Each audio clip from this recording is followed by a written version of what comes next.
रात का सन्नाटा हमेशा की तरह रहस्यमय नहीं होता, लेकिन कुछ रातें ऐसी होती हैं जो अपने साथ ऐसी कहानियां लेकर आती हैं जो इंसान की रूह तक को हिला देती हैं।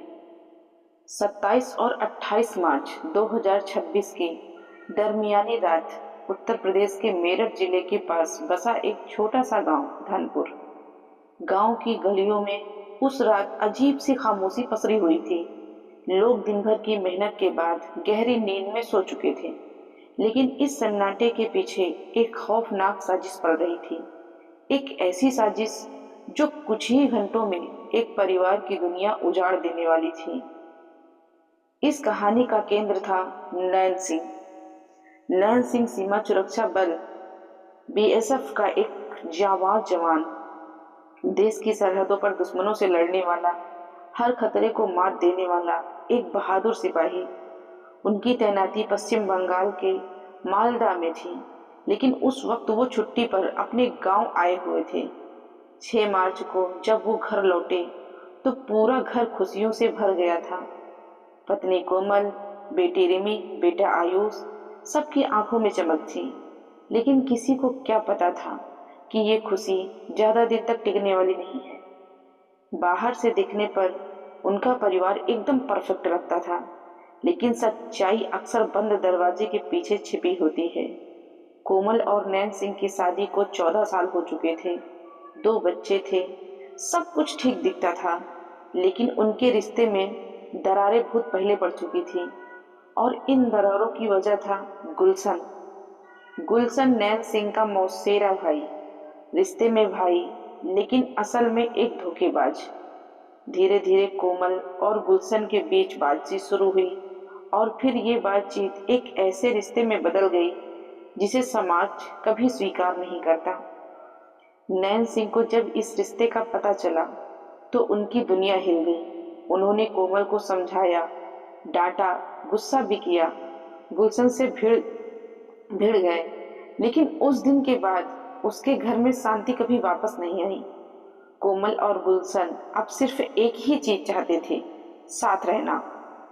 लेकिन उनके रास्ते में सबसे बड़ी रुकावट था नैन सिंह। यहीं से शुरू हुआ एक खतरनाक खेल। कोमल और गुलशन ने मिलकर फैसला किया, जब तक नैन सिंह जिंदा है हम कभी एक नहीं हो सकते। और फिर उन्होंने वो फैसला लिया जो इंसानियत की हर हद पार कर गया, हत्या। कोमल ने अपने जेवर बेच दिए, करीब 6 लाख इकट्ठा किए।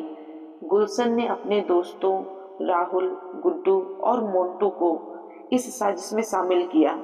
एक अवैध तमंचा खरीदा गया। सब कुछ प्लान हो चुका था।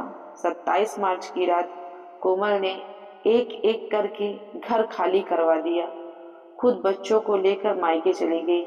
परिवार के बाकी सदस्य भी घर पर नहीं थे। अब घर में सिर्फ एक ही इंसान था, नैन सिंह। करीब 1:40 पे 4 साए अंधेरे में घर के अंदर घुसे। दरवाजा पहले से खुला था। कमरे में गहरी नींद में सो रहा था एक फौजी, जिसे अंदाजा भी नहीं था कि मौत उसके सिरहाने खड़ी है। गुड्डू आगे बढ़ा, लेकिन डर गया। फिर राहुल आया, उसने तमंचा उठाया और बिना एक पल गंवाए ट्रिगर दबा दिया। धमाका हुआ और उसी के साथ खत्म हो गई एक जिंदगी। सुबह जब गांव वालों ने दरवाजा नहीं खुलते देखा तो शक हुआ। अंदर झांका गया और जो नजारा सामने था उसने सबको झकझोर दिया। बिस्तर पर खून से लथपथ पड़ा था नैन सिंह। पूरा गांव दहिल गया। पुलिस आई, जांच शुरू हुई। न दरवाजा टूटा था, न लूट हुई थी। मतलब साफ था, कातिल कोई अपना था। कॉल डिटेल्स निकाली गई और वहीं से खुला सबसे बड़ा राज। कोमल और गुलशन के बीच लगातार बातचीत। गुलशन गिरफ्तार हुआ और फिर सच सामने आ गया। जब कोमल को सामने बैठाया गया तो उसने भी सब कबूल कर लिया। वह रो रही थी, लेकिन अब कोई भरोसा नहीं कर रहा था। जिस औरत को लोग बेचारी समझ रहे थे वही असली साजिश करता निकली। नैन सिंह के पिता, उनकी माँ, उनके बच्चे, सबकी दुनिया उजड़ चुकी थी। सबसे बड़ा दर्द ये नहीं था कि उनका बेटा मर गया, बल्कि ये था कि उसे मारने वाला कोई दुश्मन नहीं, बल्कि उसका अपना ही परिवार था। ये कहानी सिर्फ एक हत्या नहीं है, ये कहानी है भरोसे के टूटने की, रिश्तों के बिखरने की और उस अंधेपन की जिसमें इंसान सही और गलत भूल जाता है। तो दोस्तों, अगर आपको हमारी ये वीडियो अच्छी लगी हो तो हमारी वीडियो को लाइक करें और हमारे चैनल को फॉलो करें और सब्सक्राइब भी करें। मिलते हैं आपको नेक्स्ट वीडियो में एक नई सच्ची कहानी के साथ। तब तक के लिए बाय।